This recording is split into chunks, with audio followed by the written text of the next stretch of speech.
Niyə mini futbolda əldə etdiyimiz uğuru klassik futbolda, yəni böyük futbolda əldə edə bilmirik? İdman jurnalisti Azər İsmail qonağımızdır. Azər müəllim, sabahınız xeyir olsun, xoş gördük sizi. Salam, hər vaxtınız xeyir, xoş gördük. Azər müəllim, məlum məsələdir. Ötən gün mini futbol üzrə dünya çempionatı bilirsiniz ki, paytaxt Bakıda keçirildi və birlikdə həmin o finalı da izləmiş olduq, hamımız sevindik.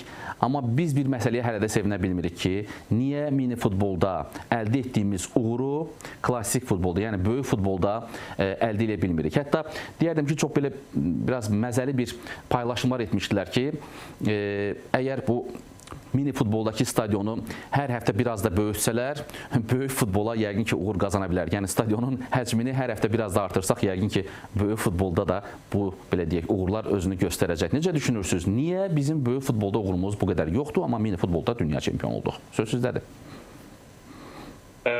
Bir daha hər vaxtınız xeyir, salamlayıram sizə və izləyicilərinizi. Bəli, mini futbol millimizin uğuru ümumiyyətlə yenidən böyük futbolu gündəmə gətirdi, böyük futbolda uğursuzluğumuzu gündəmə gətirdi.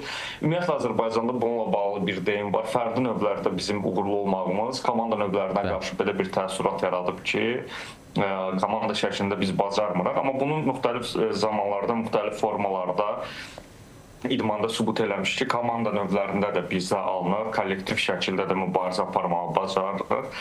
Və mini futbol millisi artıq bunu ikinci dəfə sübut eləyir. Birinci dəfə Avropa çempionu olmaqla göstərmişdi. Təbii ki, biraz tam peşəkar tərəfdən baxsaq, işə tam belə ciddiyyətlə baxsaq fərqli işlərdir. Amma müəyyən bir paralellər aparmaq olar, müəyyən bir ortaq nöqtələr tapmaq olar. Məsələn, mini futbol Federasiyası, ümumiyyətlə mini futbol millimizin uğuru həqiqətən də fantastikdir. Çünki qısa dönəmdə, qısa müddət ərzində bu qədər uğurlu komanda qurmaq çox çətindir. Yəni biz bu mini futbolda da gənc dövlətik. Hardasa mini futbolun özü də dünyada gəncdir, biz də gəncik bu sahədə. Amma başlanğıcda bu görülən işlər uğur gətirdi və bu çox yaxşı, çox ciddi göstəricidir. Əgər paralellər aparsaq, ortaq nöqtələr olaraq mən deyərdim düzgün yanaşma, doğru yanaşma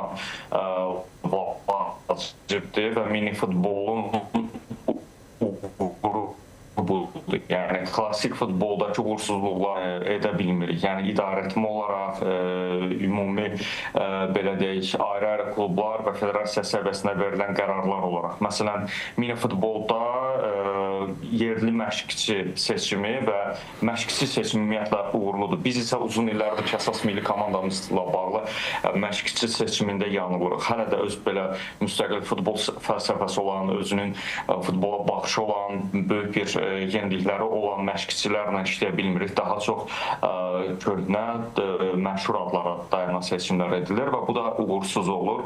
Məncə burada ən vacib məqamlardan biri doğru yanaşma və düzgün işdir və komanda ruhunun formalaşdırılmasıdır. Biz son illərdə milli komanda ilə bağlı danışanda komanda ruhu yoxdur deyirik daha çox. Amma mini futbolda əksinə daha yaxşı görünür komanda ruhu və orada bir məşhur hashtag da var, öz uşaqlarımız, ölkə başçısıyla görüşdə də bu məsələyə toxunulmuşdu.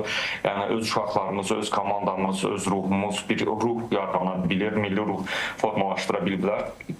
Ümumilikdə sizin sualın cavabı olaraq biz deyə bilərik ki, yəni bir mənalı olaraq klassik futbolla müqayisədə əsas uğur, doğru yanaşma, doğru seçimlərdir. Aydındır.